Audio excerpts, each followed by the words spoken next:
You have won. Your victory has enabled humankind to evacuate Earth and escape the nightmare. Now you are the only human left on the face of the planet.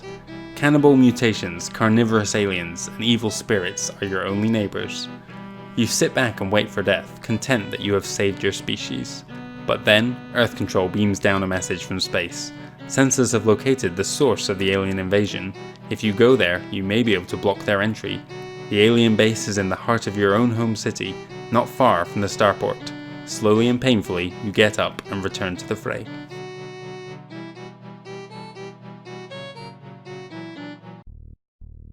Hello then, and welcome back to Doom 2 for the first level of Chapter 3. This is the factory, and as you can see right from the beginning here, it is a hideous map.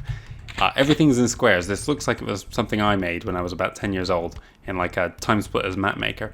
Anyway, at the beginning I'm going to do a loop around the map and take out the 5 arachnotrons that are scattered around. Each one takes 3 rockets. Now there are 2 ways up to this central platform. One is just here. Oh, bazooka myself in the face there. To avoid that. Second one down there. Continue moving around. Here comes the third one. Down he goes. Keep moving around here. There's 2 in the middle now.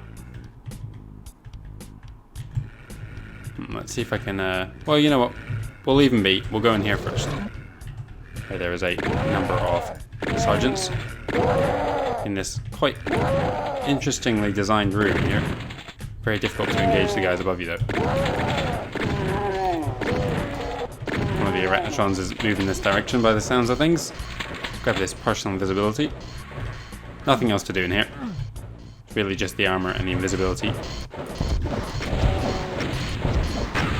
Down he goes, and we're going to get on this lift. Here's the second way up to the central platform.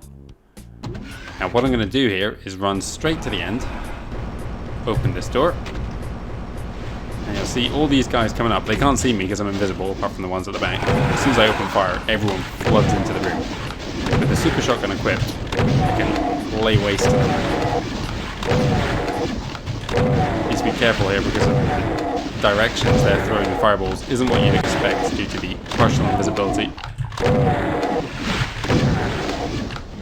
But I made it through there with no damage, so let's go back, grab the goodies we skipped over. Better to cluster them all together. I guess the bazooka would be the best bet there, or even the BFG. But since they're also easy to kill, I'll just use the shotgun. One last arachnotron here. Down he goes, and we're going to begin moving our way around to the back of the map. So there's 2 buildings in this map. There's one, well, I mean, we've already dealt with 2 smaller ones, but there's one larger one here that requires the yellow key, and this large central one just here. Here's the main entrance in, but we're not going to go that way. We're instead going to go in the back door here. That's not a good weapon because I don't have a huge amount of ammo for it. Let's see if I can pick off that Baron of Hell there. Oh, I can't do that either because I've got no ammo.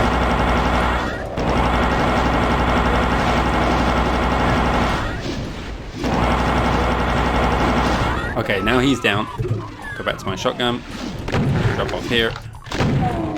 And begin picking off these imps. Let's go to our regular shotgun.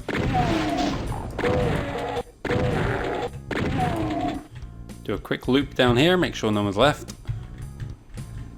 Then we need to wake our way up. Drop off here to grab some shells. Then I'm going to do a second leap onto this middle platform, into this brick. Then line myself up. Cacademon's blocking the way there. There's a switch just here. I want to grab the ammo first though. Hitting this switch is going to lower this platform. Ride it back up. Again, more ammo around this corner. And our first secret on this ledge, all the way up here. Now we can drop down. Be ready, because as soon as you go through this door here, I want to have a fast-firing weapon. Imps are going to be right in your face.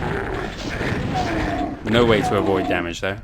However, once we hit this switch and ride it up, you'll see we are in the central platform we could see from that doorway just a moment ago. Grabbing this soul sphere is the second secret, and I can now drop down into this area below. Now there are 4 doors accessible from this central area. I'm going to go through this small one here first and move through this very confusing room here. Lots of up and down movement. Some of them come to dead ends because of the verticality. Get ready for this end room here, because as soon as you approach it, Mancubus is going to be right in your face. However, they go down fairly easy. Hit this switch, will open the door behind you. That's pretty much all there is in this room. A little bit of ammo as well, so we'll grab that too. Then back out. Now there are several other mancubuses in this area. What's the plural of mancubus? I'm not entirely sure. Okay, down he goes. And on the right hand side here, I'm going to sprint towards this right in front. And just stay close to that ledge to prevent him from being able to do too much damage. Now I've got the blue key, so I could go into one of the other central rooms here. But first I want to go along this edge. Get this guy attention without stepping around the corner to my right, because there are many more enemies around this corner. Thankfully I can use the EFG on that. Oh, got hit twice there, and 3 times maybe. Make sure no one is coming back around. There's where we picked up the blue key at the far end of that corridor. One final thing to do here is kill this chain gunner and grab the yellow key. So we can head back to the center now, and we can begin moving into the blue rooms. We're gonna go this one. Well, let's grab this ammo first. Then we're gonna go into the left of the 2 blue rooms. Now, if you remember way back in, I think, was it Containment Area in Shores of Hell? There was a room where we had to reach, I think it was the yellow key at the far side, and the way you get there is by tracing a path or following a path that's outlined on the ceiling. Now, we have repeated that here. What can happen though is if you don't follow the right path, the ground will still rise up, only instead of being safe to walk across, the lava or whatever kind of acid this is we're walking above will rise up with it. And the damage this acid does is, I think, greater than any other damaging floor we've yet come across. I think it's as much as 20 health per second. It's at least 15. Anyway, be ready when you come to this door at the end here. Because when I hit this switch, Cacodemons are going to move in. And I'm going to sprint to the end here to pick up the radiation suit. That's weird, it only did 10 damage. I remember it being a lot more. Maybe it just deals damage faster, and that's why I kind of associate this with such a dangerous room. Yeah, so if you'd leapt off the edge here, you could have run straight to this platform to get up onto this switch area, but the raised area would have been covered in this kind of pool of acid as well. Anyway, to get out of this room, you hit this key, and by doing so, they also open up this opposite corner here with several chain gunners and imps. You can barely make them out in the darkness. I know they're there though.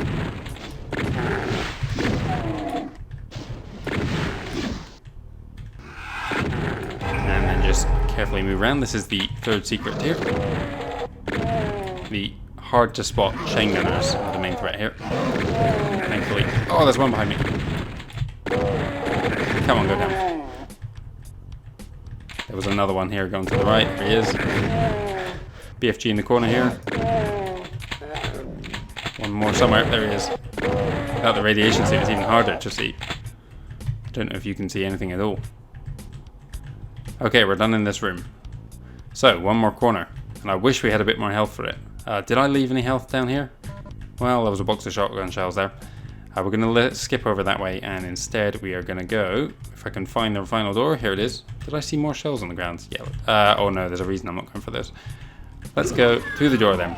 Now, in this area, when I step onto this suit of armor here, the ground is going to start lowering. So what I need to do is move through this area as quick as possible with the chain gun equipped. Kill this guy and get to the cells at the far end here. Then I can take out these shotgunners down below, make sure I don't miss anything. And I can drop down. Pick up this ammo, pick up that backpack. I'm going to go to my plasma rifle here, because I've got so many cells. Pick up this health, stepping around the teleporter here. Now there's a switch here. I have no idea what this switch does. I'm sure it opens something important. There's probably like a soul sphere opening up in a chamber somewhere. But when we step through this this teleporter, we're going to be confronted with Mancubus right behind us. So let's use our plasma rifle to make sure he doesn't get a shot off.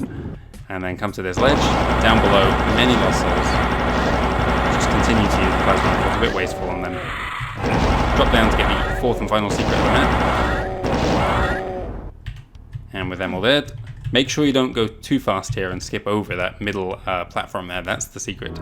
It's possible to go straight from the top to the bottom here without getting it. And we're back inside, so we need to drop down yet again. Here's where the armor was, we just cleared this room a second ago. Missed some shells there. And step through the teleporter. So, we're up on this ledge again. We can drop back down. Move around this way. And we're going into the second building here. Another Berserk pack, not that we needed it. I'm going to stick to the... Oh, I've got so much ammo, I reckon we'll use the chain gun actually. When I open this door, you're going to see there are a large number of Kekins. Once you're in this room ahead, the door's going to close behind you and you can't open it from the other side.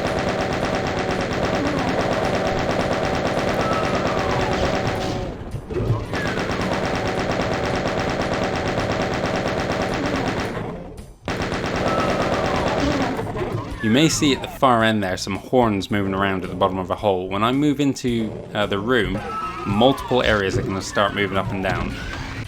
And there's cacodemons in every single one of them, so let's quickly engage them with the plasma rifle. Try to keep damage to a minimum. Any ones I see in the central level are the easiest ones to hit, so they're the ones I'll target. Try not to die here at the end here.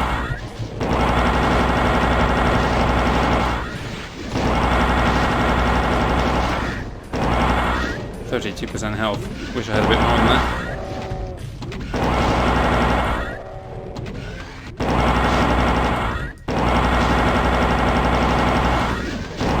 Oh, 8% health now. Who's left? I think we might have got through it.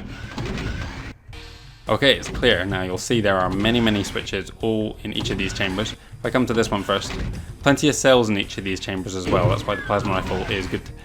Now you open up a passageway here, but it's blocked, and the way to progress is just to continually hit all the switches. I think there's cells in each and every one of these chambers.